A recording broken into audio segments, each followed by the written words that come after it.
तो अब हम यहाँ पर जो है डेटाबेस से कनेक्ट हो जाएंगे। तो अगर आप क्लाउड डेटाबेस यूज कर रहे हैं तो आपको जाना है प्रोडक्ट्स में और यहाँ पर एटलास mongodbatlas.com पे भी आप जा सकते हैं या गूगल भी करेंगे तो आपको मिल जाएगा। तो यहाँ से आपको जो है साइन इन कर लेना है। अगर आप फर्स्ट टाइम देख रहे हैं तो आप यहाँ पर ट्राई नाउ पर क्लिक करिए और साइन अप कर लीजिए। तो यहाँ पे मैं ऑलरेडी यूजर हूँ तो मैं साइन इन कर दूंगा। और अगर आप लोकली यूज कर रहे हैं ना तो कोई दिक्कत नहीं है, इसको आप स्किप कर सकते हैं।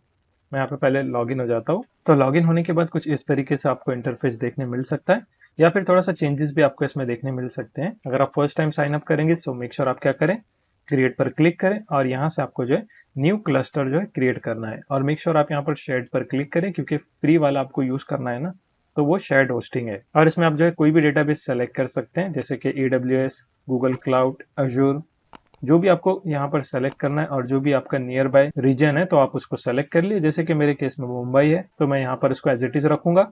और फिर क्लस्टर टाइप जो कि फ्री वाला है, देखिए शेयर्ड होस्टिंग, जिसका हम यूज करने वाले हैं। और उसके बाद में इसका नाम चेंज कर सकते हैं आप और क्रिएट पर आपको क्लिक कर देना है। मेरे पास ऑलरेडी क्रिएटेड है इसीलिए मैं क्रिएट नहीं करने वाला। इतना करके आप क्या करें, बैक आ जाइए। तो मैं बैक आ जाता हूँ और जैसे आप क्रिएट करेंगे ना तो कुछ इस तरीके से आपको जो है इंटरफेस देखने मिल जाएगा। और यहाँ पर देखिए आपको ऑप्शन मिलेगा ब्राउज कलेक्शन। अगर आपके पास कोई भी कलेक्शन है यानी डेटाबेस है तो वो यहाँ पर शो करेगा। इस पर क्लिक करिए तो सारे के सारे डेटाबेस यहाँ पर शो करेगा। देखिए थोड़ा सा लोड लेता है तो यहाँ पर वो सारी चीजें शो कर लेगा। जैसे कि देख सकते हैं डॉक ऐप, जितने भी आपके पास डेटाबेस रहेगा वो यहाँ पर शो कर देगा। उसी तरीके से आपको क्या करना है, यहाँ पर डेटाबेस एक्सेस में जाना है। तो यहाँ से आपको जो है न्यू यूजर क्रिएट करना है और उसको जो परमिशन देनी है ताकि हम डेटाबेस को MongoDB कॉम्पास या फिर हमारी एप्लीकेशन की मदद से जो है एक्सेस कर पाए। सो मेक श्योर इसको क्रिएट करके रखें। और उसके बाद में हम क्या करेंगे, नेटवर्क एक्सेस में जाएंगे और आपको जो है यहाँ पर आईपी को जो है व्हाइट लिस्टिंग करना है। सो मेक श्योर आप क्या करें, ऐड आईपी एड्रेस पर क्लिक करिए और सिर्फ 000 करके आप ऐड कर दीजिए कुछ इस तरीके से। यहाँ पर देखिए तो ये क्या है, ये लोकल होस्ट है यानी कोई भी एप्लीकेशन आपका डेटाबेस यूज कर सकती है। अगर आप स्पेसिफिक कोई प्रोजेक्ट पर काम कर रहे हैं तो आप उसका आईपी एड्रेस डाल सकते हैं, यानी जो भी कनेक्टेड आपका आईपी रहेगा आप उसका यूज कर सकते हैं। मगर उसमें प्रॉब्लम क्या होती है कि फिर वो सिर्फ उसी आईपी से एक्सेस होगा। अगर कोई दूसरी आईपी से अगर आप एक्सेस करेंगे तो फिर उसमें प्रॉब्लम आएंगी आपको। इसीलिए मैंने यहाँ पर 00 रखा है, यानी कहीं से भी, यानी कोई भी आईपी से मैं इसको एक्सेस कर सकता हूँ। तो मेक श्योर आप इतना करके रखें। चलते हैं वापस डेटाबेस में और यहाँ से आप न्यू डेटाबेस क्रिएट कर सकते हैं। तो हम प्रोजेक्ट के साथ में जो है कलेक्शन को क्रिएट होने देंगे क्योंकि बाय डिफॉल्ट जो है एक ना एक हमको इसके अंदर डॉक्यूमेंट लगती है कलेक्शन क्रिएट करने के लिए। इसके बाद में आप क्या करेंगे, कनेक्ट के ऑप्शन पर क्लिक करेंगे और जैसे कनेक्ट के ऑप्शन पर क्लिक करेंगे ना तो यहाँ से आपको बहुत सारे ऑप्शन मिल जाते हैं कि आप कैसे इसको कनेक्ट करना चाहते हैं। तो देखिए हमारे पास ऑलरेडी MongoDB कॉम्पास है तो हम क्या करेंगे, यहाँ पर देखिए कनेक्ट योर एप्लीकेशन या फिर आप कॉम्पास का भी यूज कर सकते हैं। तो इस पर क्लिक करिए, कनेक्ट यूजिंग MongoDB कॉम्पास।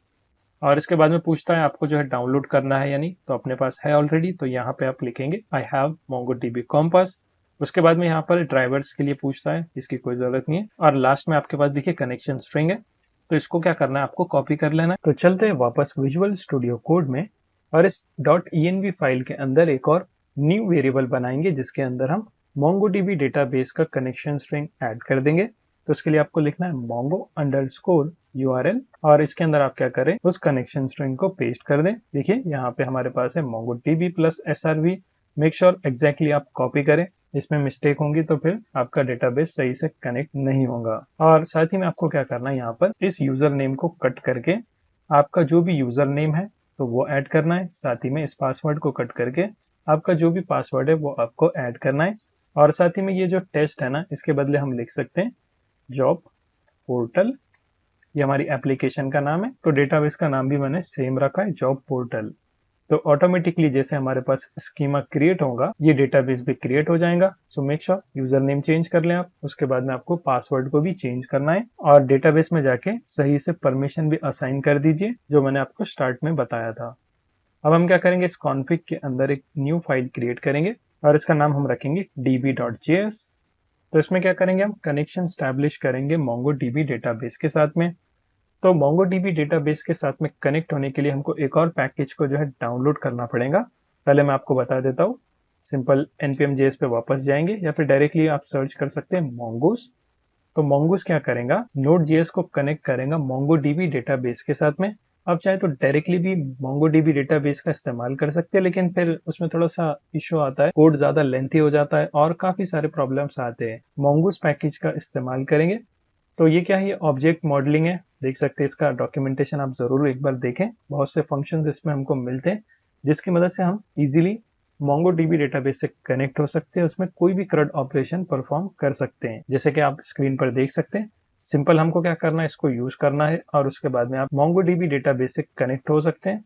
ये है लोकल होस्ट के लिए, और मैंने आपको लोकल होस्ट नहीं बताया ना, तो देखिए यहाँ पे लोकल होस्ट का कनेक्शन स्ट्रिंग है। जैसे कि अभी हमने क्या देखा था, ये .env के अंदर ये जो है ये है क्लाउड का, और मैं एक और बना देता हूँ mongo local _ URL, और इसमें लोकल डेटाबेस के लिए रहेगा। आप चाहे तो इसका यूज कर सकते हैं, मैं यूज नहीं करूंगा, लेकिन आपको बता देता हूँ इनकेस अगर आप लोकली MongoDB डेटाबेस को यूज कर रहे हैं तो सिंपल आपको क्या करना है, इसको कॉपी कर लेना है और यहाँ पर इसको पेस्ट कर देंगे, और टेस्ट के बदले हम यहाँ पे लिखेंगे जॉब पोर्टल, और .env की फाइल में जब भी चेंजेस करेंगे सर्वर को रिस्टार्ट करना पड़ता है। तो हमने यहाँ पे क्लाउड के लिए ऐड कर दिया, और सेकंड वाला है लोकल के लिए। तो जो भी आपको यूज करना है आप कर सकते हैं, मेक श्योर जितना पॉसिबल हुआ आप जो क्लाउड डेटाबेस का यूज करिए। अब हम क्या करेंगे, dbjs का यूज करेंगे, साथ ही में हमको mongoose पैकेज को इंस्टॉल करना है। तो टर्मिनल पे जाइए वापस, और यहाँ पे हम क्या करेंगे, mongoose पैकेज को इंस्टॉल कर लेंगे। तो यहाँ पे आपको लिखना है npm i फिर mongoose, इतना लिख के एंटर प्रेस करिए, तो ये पैकेज भी इंस्टॉल होना स्टार्ट हो जाएगा। छोटा पैकेज है, काफी फास्ट ये भी डाउनलोड हो जाएगा। देख सकते हैं आप mongoose का पैकेज भी डाउनलोड हो चुका है। इसको किल कर देता हूँ थोड़ी देर के लिए, और इसको आप पैकेज जेसन की फाइल में भी चेक कर सकते हैं। देखिए mongoose का पैकेज और इसका वर्जन 7 वाला अभी करंट में चालू है। तो अब हम क्या करेंगे, यहाँ पर डेटाबेस कनेक्शन स्टैब्लिश करेंगे। मेक श्योर यहाँ पे अपना यूजर नेम और पासवर्ड आप ऐड करिए, मैं ऐड कर दूंगा। फॉर द सिक्योरिटी रीजन मैं आपको यहाँ पर शो नहीं करने वाला। अब इस dbjs फाइल में आपको जाना है। इसके बाद में हम क्या करेंगे, यहाँ पर इंपोर्ट करेंगे mongoose को। तो आपको लिखना है इंपोर्ट mongoose फ्रॉम, mongoose के पैकेज में से इंपोर्ट करेंगे, तो आपको लिखना है mongoose। तो mongoose यहाँ पर इंपोर्ट हो चुका है। अब इसकी मदद से हम जो है MongoDB डेटाबेस से कनेक्ट हो जाएंगे। तो मैं एक फंक्शन बना लेता हूँ const, और इस फंक्शन का नाम हम रख लेंगे connectdb equal to arrow function. आप नॉर्मल फंक्शन भी लिख सकते हैं, लेकिन बेटर प्रैक्टिस है आप एरो फंक्शन का यूज करिए। और इस फंक्शन को हम एसिंग बना लेंगे, और इसके अंदर हम क्या करेंगे, ट्राई कैच ब्लॉक का यूज करेंगे, ताकि अच्छे से हम रिस्पॉन्स और एरर को हैंडल कर पाए। जैसे कि कैच के अंदर हम क्या करेंगे, console.log कर देंगे, जो भी एरर आ रहा है उसको आप यहाँ पर प्रिंट करा दो। और हम क्या करेंगे, कलर्स पैकेज का भी यूज कर लेंगे। तो आपको इंपोर्ट करना है कलर्स को फ्रॉम कलर, तो कलरफुल मैसेज हम कंसोल पे शो करा सकते हैं। तो इसको आपको बैकटिक में कन्वर्ट करना पड़ेगा पहले। तो बैकटिक, और मैं यहाँ पे लिखता हूँ MongoDB एरर, और इसके बाद में टेम्पलेट स्ट्रिंग के अंदर डॉलर करली ब्रेसेस, जो भी एरर आ रहा है उसको यहाँ पर प्रिंट करा देंगे। उसके बाद में यहाँ पर BG रेड कर देंगे, बैकग्राउंड रेड। उसके बाद में जो भी फॉन्ट का कलर है व्हाइट कर देंगे। अब सक्सेस रिस्पॉन्स हमको चेक करना है, तो हम क्या करेंगे, यहाँ पर एक वेरिएबल बना देंगे कॉन्स्ट, कॉन कर देंगे इसको डबल एन के साथ में, यानी कनेक्शन का शॉर्टकट। इसके बाद में हम अवेट करेंगे, और फिर mongoose का आपको यूज करना है। तो यहाँ पे आप लिखेंगे mongoose डॉट, फिर उसके बाद में कनेक्ट मेथड की मदद से हम कनेक्ट हो सकते हैं। और कनेक्ट कैसे होंगे, यहाँ पे हमको URL स्ट्रिंग ऐड करना पड़ता है MongoDB डेटाबेस का। तो हमने इसको एक वेरिएबल के अंदर स्टोर करके रखा है, यहाँ पर mongo URL के नाम से, यानी इन्वायरमेंटल वेरिएबल में हमने इसको स्टोर करके रखा है। तो इसका हम यूज करेंगे।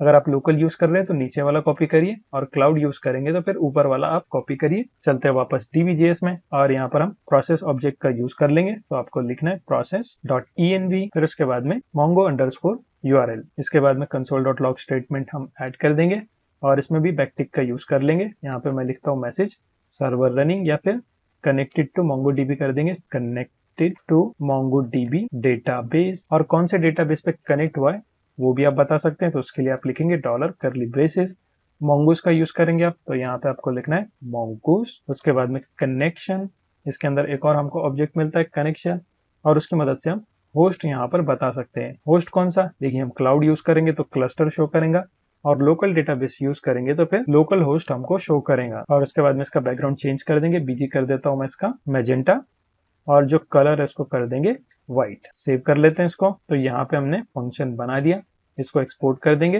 तो यहाँ पे आपको लिखना है एक्सपोर्ट डिफॉल्ट, और फिर फंक्शन का नाम, तो हमारे केस में connectdb, और यहाँ पर टी भूल चुके हैं, तो ये है connectdb।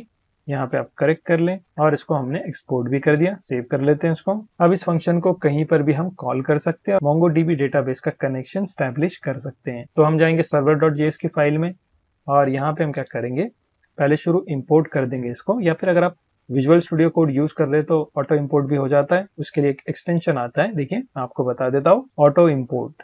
तो ये एक्सटेंशन आप जो है डाउनलोड करके रखें। तो इसका फायदा क्या है, देखिए मैं आपको बताता हूँ। server.js फाइल में जाएंगे तो .env के बाद में आप कॉन्फ़िग करें, क्योंकि जो भी हमारे इन्वायरमेंटल वेरिएबल है पहले वो कंपाइल होना चाहिए, उसके बाद में डेटाबेस से कनेक्शन स्टैब्लिश होना चाहिए।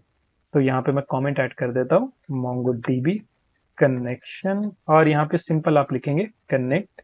तो देखिए आपको सजेशन शो करता है, यहाँ पे देख सकते हैं फाइल का पाथ भी आ रहा है। इस पर क्लिक करेंगे ना तो ऑटोमेटिकली यहाँ पे फाइल इंपोर्ट हो जाएगी और सिंपल आपको क्या करना है, उसके बाद में इसको कॉल कर देना है। तो ये फंक्शन कॉल हो जाएगा। अब जैसे आप सेव करेंगे ना तो यहाँ पे एक और प्रॉब्लम आपको आ सकती है, जैसे कि मैं रन करके बता देता हूँ। वापस से टर्मिनल, न्यू टर्मिनल, और एप्लीकेशन को मैं रन कर देता हूँ। तो अभी हमको एक एरर देखने मिलेगा। जैसे कि मैं इसको रन करता हूँ, npm run server, तो यहाँ पे हमारी एप्लीकेशन क्रैश हो जाएंगी और हमको एक मैसेज मिलेगा, एरर मॉड्यूल नॉट फाउंड। और अगर आप ऊपर स्क्रॉल करेंगे तो देखिए यहाँ पर इंटरनल बाइंडिंग का एरर शो करेगा और नीचे आपको एक मैसेज मिलेगा, मॉड्यूल नॉट फाउंड। तो ये काफी अनोइंग एरर है और हमको कभी कभार ये समझ में नहीं आता है। जैसे कि देखिए यहाँ पर सजेशन शो करता है, लेकिन कभी कभार हमसे मिस हो जाता है। तो जब भी आप ES मॉड्यूल यूज करेंगे ना तो फिर आपको फाइल का एक्सटेंशन भी ऐड करना पड़ेगा, जैसे कि db.js। जो भी फाइल का एक्सटेंशन है उसको भी लिखना पड़ेगा। पहले हम क्या करते थे, कॉमन जेएस में डायरेक्ट फाइल लिख देते थे, जेएस ऑटोमेटिकली वो ले लेता था, लेकिन मॉड्यूल बेस में क्या है, आपको .js भी लिखना पड़ता है। अब इतना लिख के आप सेव करिए और मेक श्योर यहाँ पर मैं फिर से बता रहा हूँ, आप यूजर नेम और पासवर्ड चेंज करिए। मैं इसको चेंज कर दूंगा लेकिन मैं आपको शो नहीं करूंगा, वरना आप मेरा क्लस्टर भी यूज कर लेंगे, इसीलिए मैं यहाँ पर शो नहीं कर रहा हूँ। तो ये कॉन्फ़िगर हो गया। तो यहाँ पर मैं इसको सेव कर लेता हूँ, Ctrl+S। जैसे मैं सेव करूंगा तो देखिए यहाँ पे हमारा सर्वर जो है सक्सेसफुली रीस्टार्ट हो चुका है।